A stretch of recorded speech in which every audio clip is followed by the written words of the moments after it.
Good morning friend, कैसे आप लोग सब अच्छे होंगे। सभी को मेरी तरफ से राम राम, राधे राधे और सभी को वेलकम है मेरे YouTube channel the army warrior पे। तो जो आज का वीडियो रिगार्डिंग है वो आपका इंटरव्यू पार्ट 6 से रिगार्डिंग है एंड इसमें बात करेंगे reserve bank of India and इसके फंक्शन एंड इसके सब्सिडीज के बारे में। कितने सब्सिडीज होते हैं? 5 सब्सिडीज होते हैं। फंक्शंस क्या है? आरबीआई स्टेटिक्स पार्ट्स कवर करेंगे। क्या था, किस कमेटी के तहत बना था, नेशनलाइजेशन कब हुआ, कितने इनिशियल कैपिटल थे, क्या सीन था, सारी बातें करेंगे। ओके, तो ध्यान से सुनिएगा।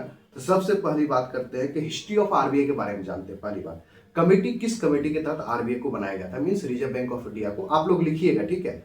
कमेटी का नाम लिखिएगा हिल्टन यंग कमीशन 1926 के आधार पर बनाया गया था। Hilton young commission 1926। उसी का दूसरा नाम है रॉयल कमीशन। ओके, याद रखिएगा, हिल्टन यंग कमीशन 1926 या अदर नाम रॉयल कमीशन। RBI act 1934।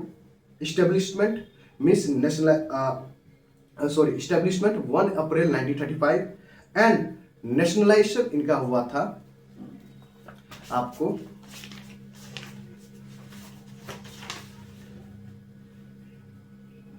1 जनवरी 1949 में। ओके, ये ध्यान रखिएगा।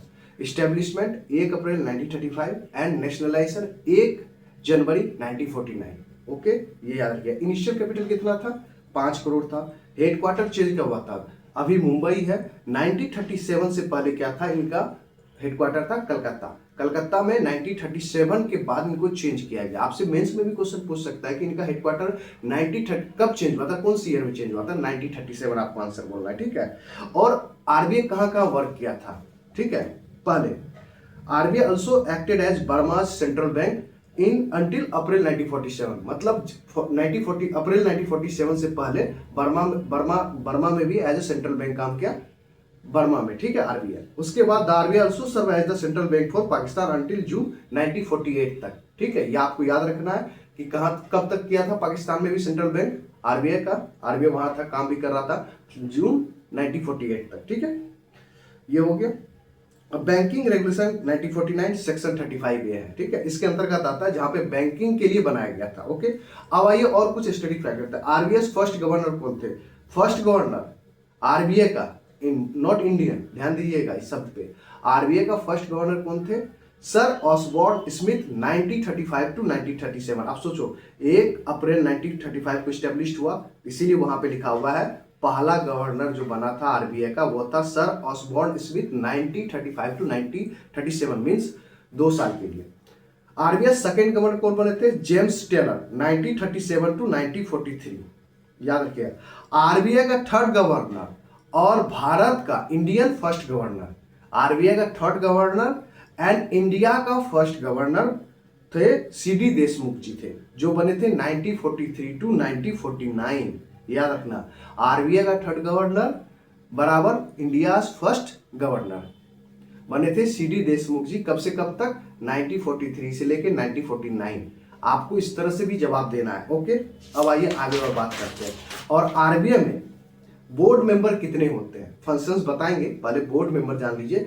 टोटल 21 मेंबर्स होते हैं आरबीआई में, ठीक है। टोटल 21 मेंबर होते हैं, जिसमें 1 गवर्नर होते हैं, जो हमारे हैं कौन?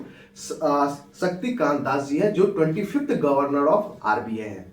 Okay, 25th governor of RBI हैं। 4 डिप्टी गवर्नर्स होते हैं, उसके नाम जान लीजिए। T Ravishankar ji, M Rajeshwar ji, doctor M D Patra ji and Swaminathan Janakiram. ये न्यू है, याद रखिएगा। उसके बाद 2 होते हैं मेंबर फॉर फाइनेंस सेक्रेटरी। 2 कहां से होते हैं, उनके भी नाम जान लीजिए। एक है अजय सेठ जी, एक है विवेक जोशी जी। 10 होते हैं, ये गवर्नमेंट ऑफ इंडिया अपॉइंटेड करते हैं। ओके, कौन अपॉइंटेड करते हैं? जो 10 मेंबर होते हैं इसको अपॉइंटेड करते हैं गवर्नमेंट ऑफ इंडिया। अब 4 कौन होते हैं? डायरेक्टर्स ऑफ लोकल बोर्ड होते हैं, ठीक है, ये याद रखिएगा। 4 कौन होते हैं? डायरेक्टर्स ऑफ लोकल बोर्ड, मतलब 1 governor, 4 deputy governor, 2 member from finance ministry and 10 government appoint करते हैं वहां पे। 4 होते हैं डायरेक्टर्स ऑफ लोकल बोर्ड। ये हो गया।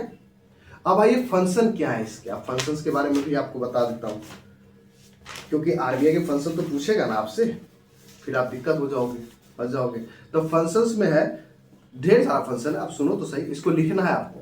बैंकर्स टू गवर्नमेंट, ये गवर्नमेंट का बैंक होता है, ठीक है। बैंकर्स बैंक, ये बैंकर्स बैंक का बैंकर्स होता है, मींस पापा कह सकते हो, ठीक है। Regulator of the banking system, ये बैंकिंग सिस्टम को रेगुलेट करते हैं। Regulator and supervisor of payment and settlement system, ये सुपरवाइजर है पेमेंट एंड सिस्टम सेटलमेंट के। इशूड ऑफ करेंसी, ये इशू करते हैं currency. Manager of forex exchange, gold रखते हैं, ठीक है। ये सारी फंक्शन है आपको, मतलब आप 6-7 फंक्शन बताएंगे काम हो जाएगा आपको, ठीक है।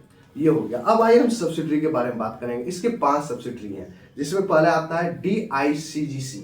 सब डिटेल में बात करेंगे, पहले सुन लीजिए कौन कौन होते हैं। BRB, NMPL, रेविट, इप्टास, IFTS, RBIH, ये नया बना था, ठीक है। कब बना था, सारी चीजें। अब DICGC के बारे में जानते हैं अब डिटेल में, ठीक है। Deposit insurance credit guarantee corporation, इसका फुल फॉर्म होता है deposit insurance credit guarantee corporation. यह एक इंश्योरेंस कंपनी है जो RBI के अंडर काम करती है, ठीक है। ये कस्टमर के डिपॉजिट पे इंश्योरेंस देता है, मैक्सिमम 5 लाख, ठीक है। ओके, ये क्या है, ये एक इंश्योरेंस कंपनी है जो RBI के अंतर्गत काम करती है, और ये कितना इंश्योरेंस देती है, 5 लाख, मैक्सिमम 5 लाख। अब कंडीशन है किस केस में आपको इंश्योरेंस दिया जाता है। मान लीजिए आप पैसा जमा किए बैंकिंग में, कुछ भी 50,000, 60,000, 70,000, 80,000, लाख, 10 लाख, करोड़, ठीक है। किस केस में, अगर आपका अकाउंट किसी भी बैंक में और वो बैंक डूब जाता है, मीन्स दिवालिया हो जाता है, मीन्स बैंक क्रप्सी हो जाता है, तब आपको दिया जाएगा, फिर आपके अकाउंट पर DICGC लागू होगा। सिर्फ ओनली 1 केस में। इस पॉइंट को ध्यान से सुनिएगा, इंटरव्यू में आप जब ऐसे जवाब देंगे ना, तो आपको लगेगा कि हाँ बैंकिंग अवेयरनेस पूरी तरह से क्लियर है।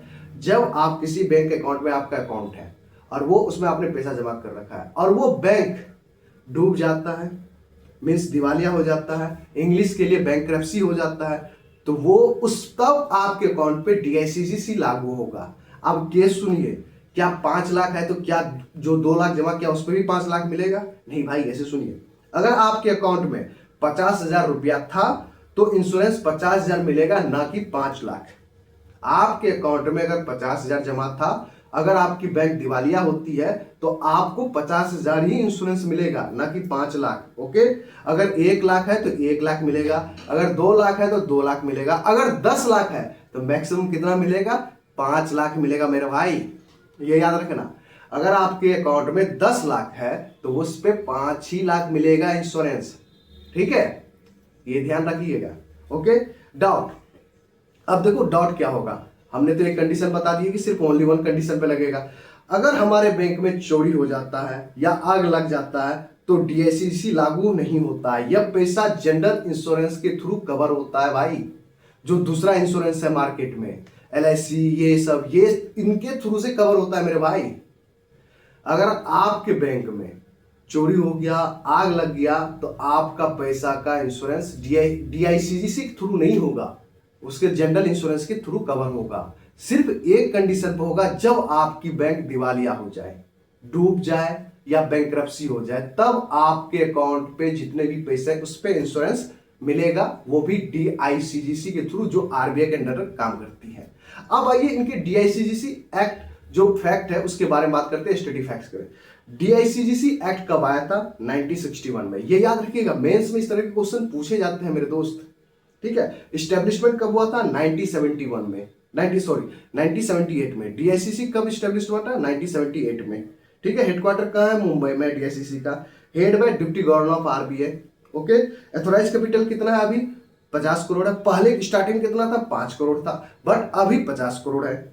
ऑब्जेक्टिव क्या है? Provide insurance on customers deposit amount, ठीक है। सिंपल सा इसका है ऑब्जेक्टिव की जो भी पैसा है प्रोवाइड इंश्योरेंस करेंगे कस्टमर्स डिपॉजिट, और एक कंडीशन पे आपको पैसा मिलेगा डिपॉजिट इंश्योरेंस DICGC, जब आपकी बैंक दिवालियापन हो जाए, बैंकरप्सी हो जाए, डूब जाए। ओके, ये चीज समझ आ गया आपको, DICGC क्लियर हो गया तो बताना कि सही क्लियर हुआ कि नहीं, ठीक है।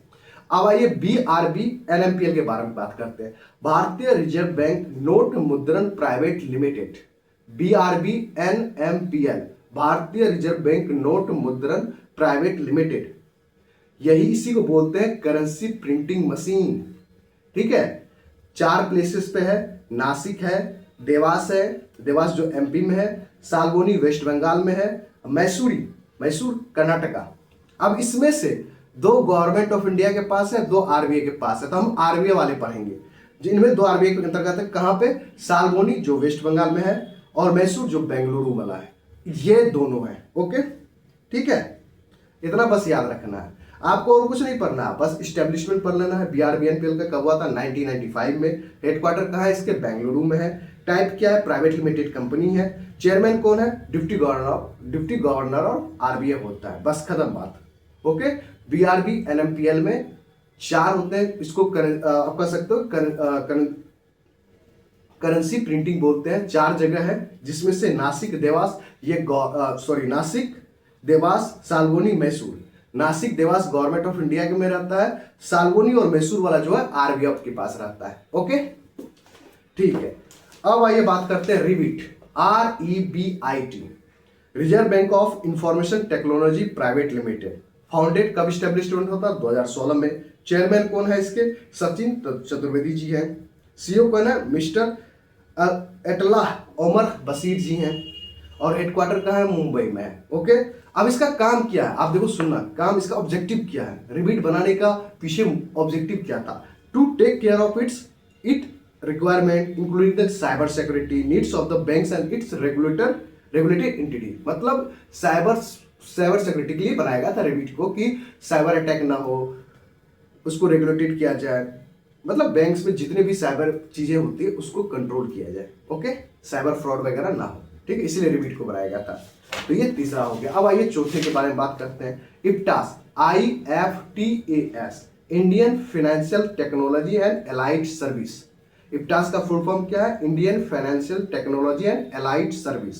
चेयरमैन कौन है इसके? विवेक दीप जी हैं। हेडक्वार्टर कहाँ है? मुंबई है। स्टैब्लिश 2019 में, मीन्स 4 साल पहले उनकी बात है, ठीक है, स्टैब्लिश 2019 में। अब इसका काम क्या है? To mandate to design, deploy and support IT related service to the RBI and all banks and financial institution to in the country.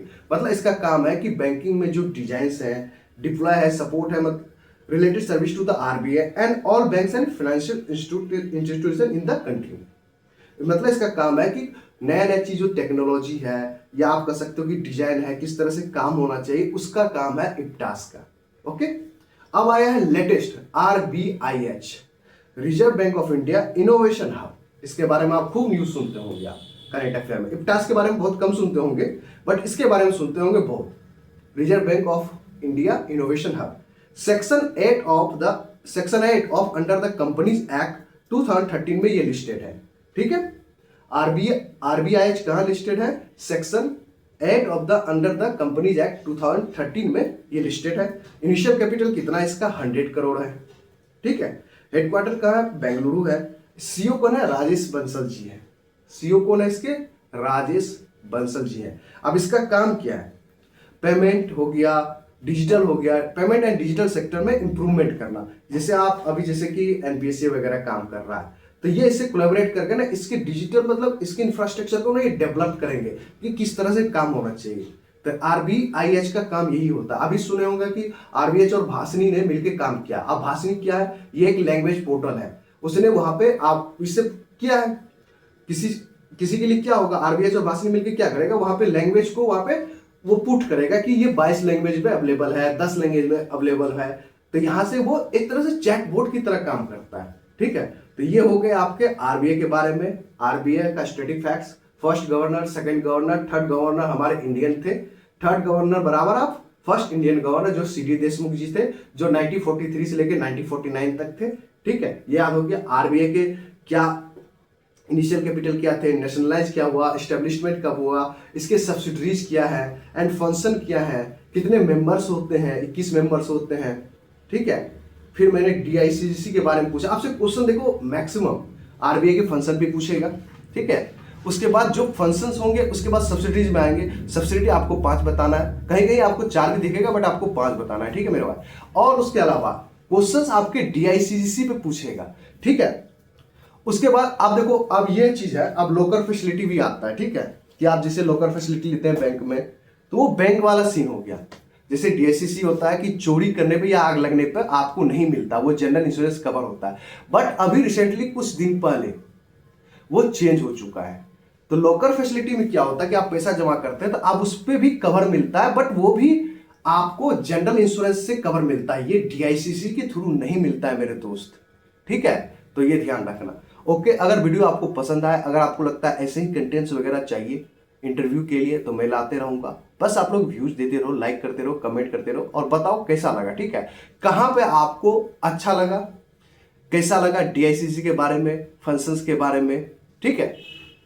आप लोग कमेंट करो मेरे भाई, भर भर के कमेंट करो मुझे। मैं उम्मीद करता हूं कि कम से कम इस पे 150 लाइक्स जानी चाहिए वीडियो पे, ठीक है। और व्यूज जितना आप लिख जाओ, ठीक है। मिलते हैं नेक्स्ट वीडियो में। Thank you very much. Tata bye bye, take care, good luck, सवागत। और छोटी दीपावली के लिए हैप्पी, और बड़ी दीपावली के लिए आने वाला है, तो सभी को हैप्पी दीपावली इन एडवांस मेरे भाई। Okay, tata bye bye, take care.